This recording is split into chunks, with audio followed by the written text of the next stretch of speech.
ఓం నమస్తే. నేను doctor Venkatachaganti, president, university of applied vedic sciences. నాస్తికుల్ని మనం ప్రశ్నలు అడుగుతున్నాము. వాళ్ళలో ఒకళ్ళిద్దరు ఏవో మెసేజ్ల కింద పెడుతున్నారు.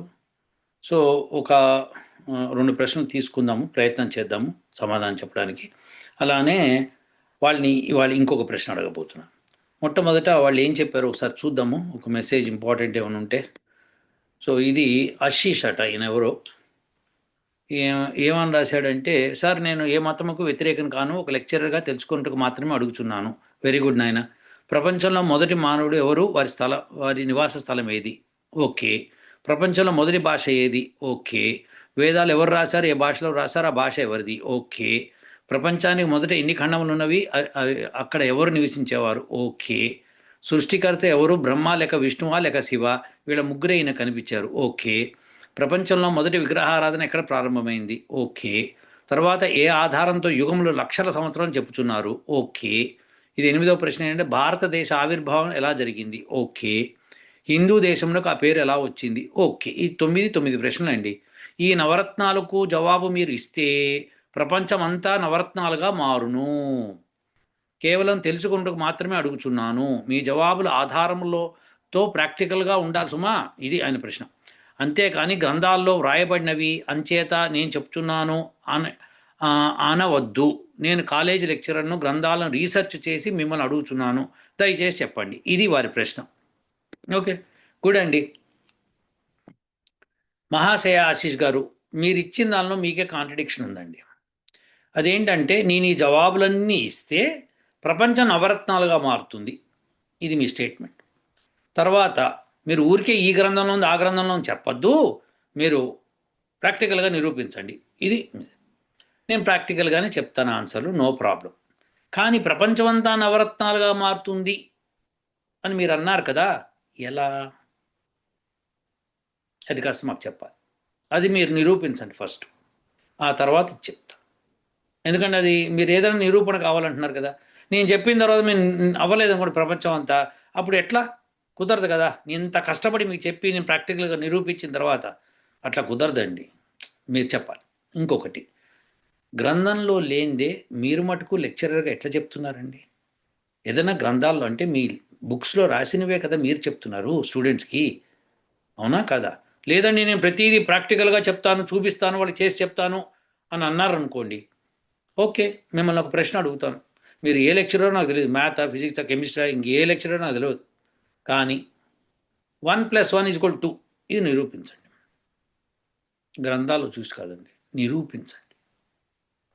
ప్రాక్టికల్గా నిరూపించాలి మీరు. ఓకేనా? రైట్. మీరు అది నిరూపించాలి. ఈ నవరత్నాలు, మీరు అడిగిన ప్రశ్న నవరత్నాలని మీరు పేరు పెట్టుకున్నారు కాబట్టి ఆ నవరత్నాలకి నేను జవాబిస్తే ప్రపంచం నవరత్నాలుగా ఎలా మారుతుందో మీరు నాకు చెప్పాలి, ప్రాక్టికల్గా చూపించాలి. సారీ, ఓకేనా? మీరు కూడా మీ స్టూడెంట్స్కి ప్రతిదీ ప్రాక్టికల్గానే చెప్తున్నారని నమ్ముతాను. ఏది గ్రంథంలో చూసి చెప్పట్లేదు మీరు, రైట్? అవునా? అది కూడా నిరూపించండి. మీరు ఏ లెక్చరరు, ఏ సబ్జెక్ట్ లెక్చరరు, ఇవన్నీ చెప్పిన తర్వాత మీరు ప్రాక్టికల్గా, మీరు ప్రతిదీ ప్రాక్టికల్గా చెప్తా, పుస్తకంలో చూసి చెప్పట్లేదు అని నాకు మీరు నిరూపించండి. ఓకేనా? ఆ తర్వాత నేను నిరూపిస్తాను. సరే, ఇప్పుడు ఇంకో దానికి వెళ్దాం. ఈయన ఎన్వై గిరి గారు, స్వామి గారు బాగా చెప్పారు, రమేష్ను వదలండి, మీ సెర్చ్ అవన్నీ సరే, మీ సెర్చ్ అవన్నీ అంటే మీ రీసెర్చ్ అని బహుశా ఆయన ఉద్దేశం అయి ఉండొచ్చు, అవన్నీ సరైనవి. హైదరాబాద్ కూడా చాలా పొల్యూట్ అవుతోంది. మీరు ఇక్కడికి వచ్చి స్టార్ట్ చేస్తే మనలాంటి వాళ్ళు చాలామంది కోఆపరేట్ చేస్తారు. ధన్యవాదాలండి. చాలా మంచి మాట అన్నారు గిరి గారు. మీరు వచ్చి చేయండి. మన యజ్ఞాలు, హోమాలు ఆరుగురు ఆరుగురు తెలుసుకుంటారు. ఆరుగురేంటి? ఈ ఆరుగురు ఎవరు తెలియదు నాకు. జ్ఞానం పెంచుకుంటారు.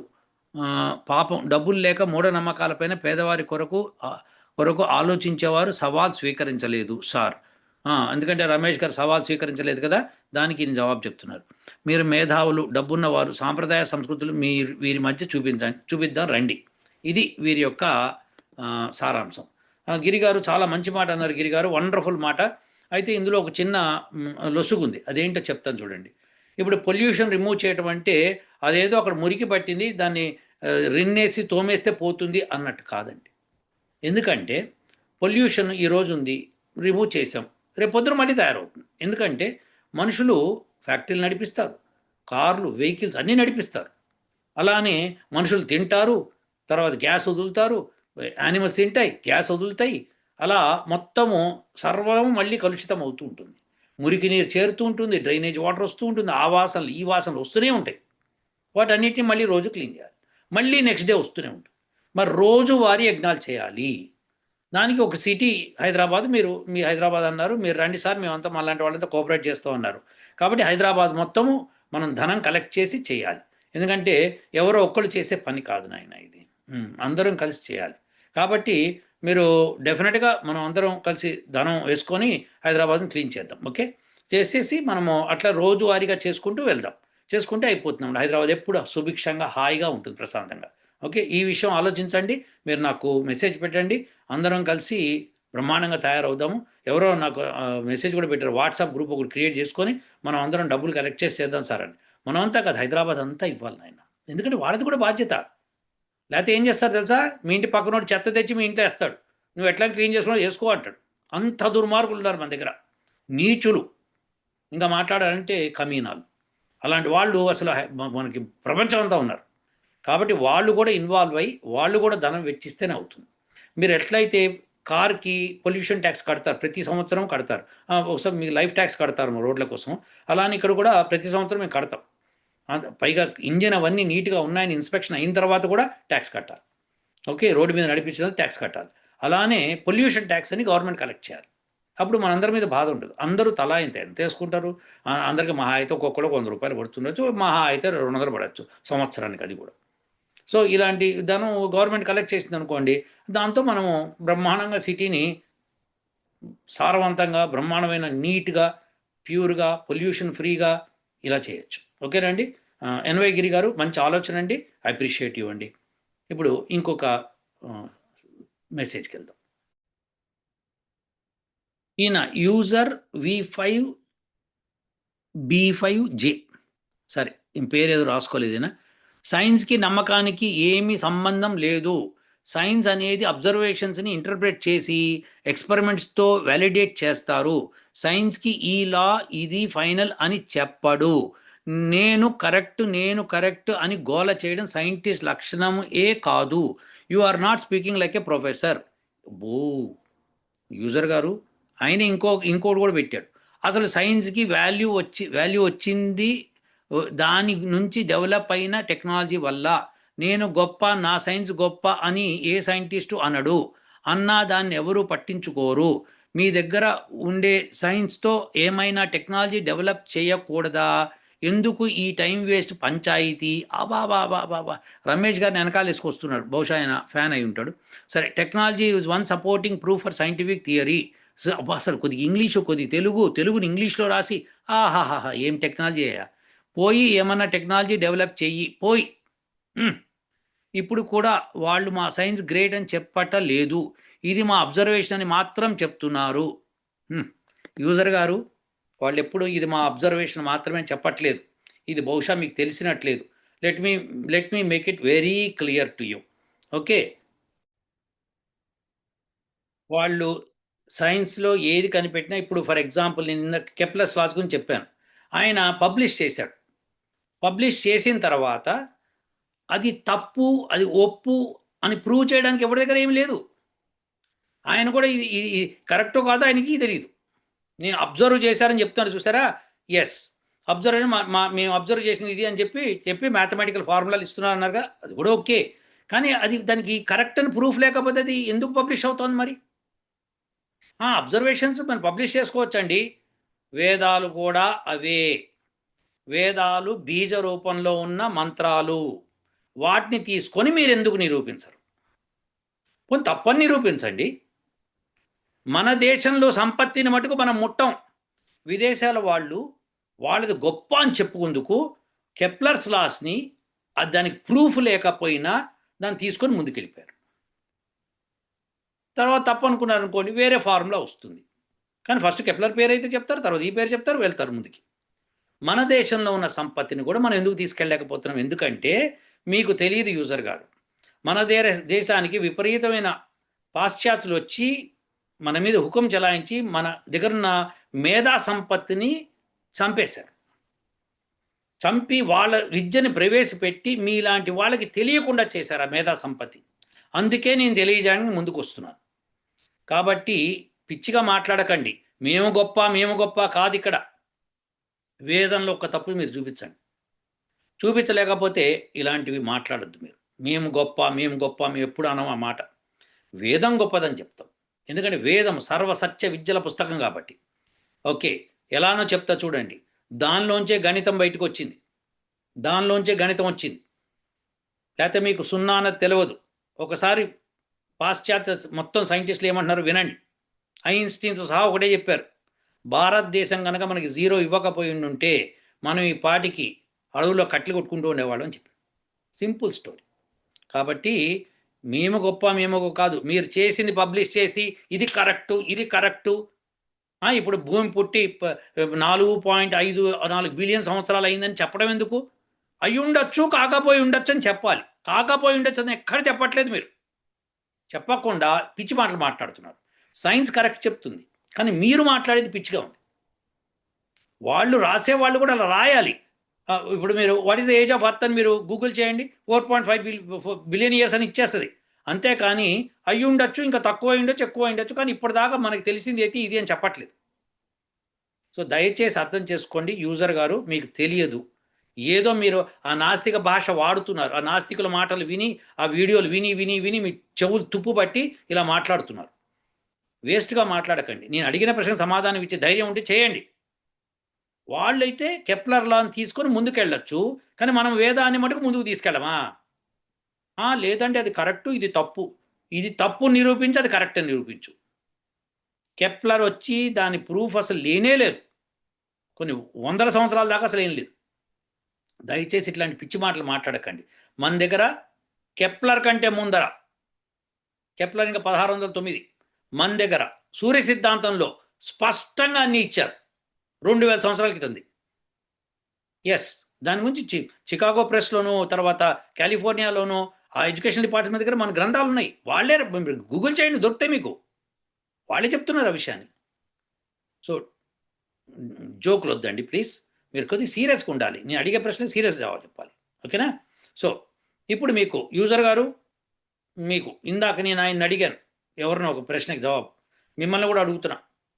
1+1 = 2 నిరూపించండి. ఎస్, నిరూపించండి. ప్రాక్టికల్గా నిరూపించండి 1+1 = 2 అని చెప్తారు కదా మీరు యూజర్ గారు. ఎస్. ఇప్పుడు నాస్తికులకి ఈరోజు ఇంకొక ప్రశ్న. అదేంటంటే Newton's first law of motion. It states that every body continues to be in a state of rest or of uniform motion until and unless an external force acts on it. ఇది first. అంటే ఏంటంటే మీరు మీ ఇంటి నుంచి గుడికి వెళ్తున్నారు అనుకోండి. First కుడివైపు తిరుగుతారు, మళ్ళీ కుడివైపు తిరుగుతారు, మళ్ళీ ఎడమవైపు తిరుగుతారు, మళ్ళీ కుడివైపు మీకు గుడి వచ్చింది అనుకుందాం కాసేపు. రోజు అట్లా వెళ్ళిపోతారు. దానికి జీపీఎస్ అక్కర్లే, ఏమక్కర్లేదు.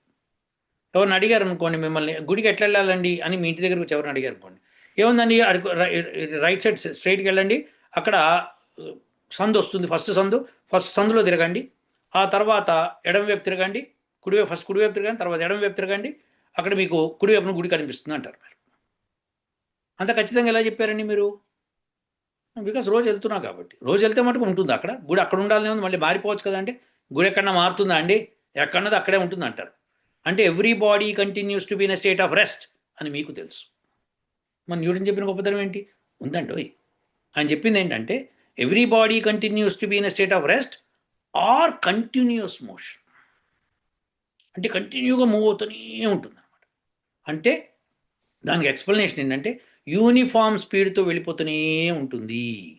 అంటే అది 5 km/hతో వెళ్తుంది అనుకోండి, 5 km/hతోనే వెళ్తుంది. Until unless an external force acts on it. అంటే ఏంటి? ఏదైనా ఫోర్స్ దాన్ని అడ్డుకొని దాని స్పీడ్ పెంచడం కానీ తగ్గించడం కానీ చేయాలి. ఇది జరుగుతుంది అని న్యూటన్ చెప్పాడు. చాలా బాగా చెప్పాడు, అవునా? అయితే మీరందరికీ, నాస్తికులందరికీ ప్రశ్న, న్యూటన్ చెప్పిన దానిలో మనకు ఆల్రెడీ కొంత తెలుసు. ఇప్పుడు ఆయన చెప్పిన దానిలో కంటిన్యూస్ మోషన్ అని చూసారా, అంటే కాన్స్టెంట్ వెలాసిటీతో వెళ్తూ ఉంటుంది without change of direction. Okay, ఇది ఆయన చెప్పింది అనమాట. So continues to be in state of rest or of uniform motion. Uniform motion అంటే డైరెక్షన్ చేంజ్ కాదు, స్పీడు చేంజ్ కాదు. ఎలా చెప్తారు అంటే, ఒక గోళీని మీరు నేల మీద ఇలా కొట్టండి, అది అలా అలా అలా కొంత దూరం వెళ్ళి ఆగిపోతుంది. మరి కంటిన్యూస్గా వెళ్ళటలేదు కదా అంటే, అవునండి దాని మీద ఎక్స్టర్నల్ ఫోర్స్ యాక్ట్ చేస్తోంది, భూమి నుంచే దాని మీద ఫ్రిక్షన్ పనిచేస్తోంది, అందుకే ఆగిపోయిందంట. సరేనండి ఆగిపోయింది. ఒకవేళ అది లేకపోతే కంటిన్యూస్గా వెళ్తుందని ఎలా తెలవాలి మనకి? ఎలా తెలుస్తుంది? ఒకవేళ భూమి ఫ్రిక్షన్ అప్లై చేయకపోతే కంటిన్యూస్గా అదే స్పీడ్తో వెళ్తుందని మీకు ఎలా తెలుసు? న్యూటన్కి ఎలా తెలుసు? దానికి ప్రూఫ్ లేదు. న్యూటన్ ఈ లా వచ్చినప్పుడు ప్రూఫ్ లేదు. ప్రిన్సిపియా అని దానిలో మటుకు పబ్లిష్ చేసేసాడు. అందరూ ఆయన గొప్పగా పొగిడేశారు. ఇప్పటికీ పొగుడుతాం. సో ఎలా తెలుసు మనకి కంటిన్యూటీలో అలానే వెళ్తుందని? స్పేస్లోకి రాకెట్ వెళ్ళిన తర్వాత అది కంటిన్యూస్ మోషన్లో ఫ్రిక్షన్ లేకుండా వెళ్ళటమే మనకి తెలుసు. అప్పటిదాకా అది కంటిన్యూస్ మోషన్ ప్రూఫ్ లేదండి. మరి లేకుండా న్యూటన్స్ లా ఆఫ్ మోషన్ ఎందుకు చదివిస్తున్నారు మా చేత? ఎప్పటి నుంచో ఎందుకు చదివించుకుంటూ వచ్చారు? చెప్పండి నాస్తికులారా. ప్రూఫ్ లేకుండా ఆయన ఇచ్చిన లాని ఎందుకని కంటిన్యూస్గా చదివేమో సమాధానం ఉందా మీ దగ్గర? ఇది నా ప్రశ్న. Newton's first law of motion correct అనడానికి ఎక్స్పెరిమెంటల్ ఎవిడెన్స్ లేకుండా ఆ లాని ఎలా తీసుకొచ్చారు? కొన్ని వందల సంవత్సరాలు తీసుకొచ్చాం ముందుకి. ఎస్, ఎలా ఎలా మా పుస్తకాలు ఎట్లా పబ్లిష్ చేసి మా చేత ఎందుకు చదివించారు? ప్రూఫ్ లేకుండా ఎలా చదివించారు? ఎక్స్పెరిమెంటల్ ఎవిడెన్స్ లేకుండా ఎలా చదివించారు? నాస్తికులారా సమాధానం చెప్పండి. న్యూటన్స్ ఫస్ట్ లా ఆఫ్ మోషన్కి ఎక్స్పెరిమెంటల్ ఎవిడెన్స్ లేదు. ఆయన ఇచ్చినప్పుడు లేదు, కొన్ని వందల సంవత్సరాల దాకా లేదు. స్పేస్లోకి వెళ్ళిన తర్వాత కానీ ఫ్రిక్షన్లెస్ సిచ్యువేషన్ వచ్చితే కానీ మనకు అసలు సిచ్యువేషన్ తెలియదు. ఎందుకంటే కంటిన్యూస్ మోషన్ అంటే ఏంటి? చాలా దూరం అట్లా వెళ్ళిపోతూనే ఉండాలి, ఎప్పుడు అదే స్పీడ్తో వెళ్ళాలి. సో దయచేసి మీరు దీనికి సమాధానం చెప్తారు. అందరూ వినండి జాగ్రత్తగా. న్యూటన్స్ ఫస్ట్ లా ఆఫ్ మోషన్లో every body continues to be in a state of rest or uniform motion until and unless an external force acts on it. Uniform motion చూసారా, అది వెరీ ఇంపార్టెంట్. ఆ యూనిఫామ్ మోషన్ని proof లేకుండా ఎలా accept చేశారు? ఈ రోజుకి మీరు ఇక్కడ భూమి మీద ప్రూవ్ చేయలేరు, దాన్ని చేయలేరు. మీరు మొత్తం వ్యాక్యూమ్ చేసి దాన్ని ఒక రూమ్ని దానిలో మీరు మోషన్ పెట్టాలి, అది కూడా ఏ ఎక్స్టర్నల్ ఫోర్స్ లేకుండా, గ్రావిటీ ఉండనే ఉంటుంది, దాన్ని కూడా బ్యాలెన్స్ చేస్తూ వెళ్ళాలి. కాబట్టి దీనికి ఇంత సరంజామా కావాలి, ఇప్పటిదాకా లేదది. సో ఎలా చేశారు, దాని ప్రూఫ్ ఏంటి? ఇది నాస్తికులు చెప్పాలి. మళ్ళీ ఒక ప్రశ్నతో మళ్ళీ వస్తానండి. ఉంటాను. ఓ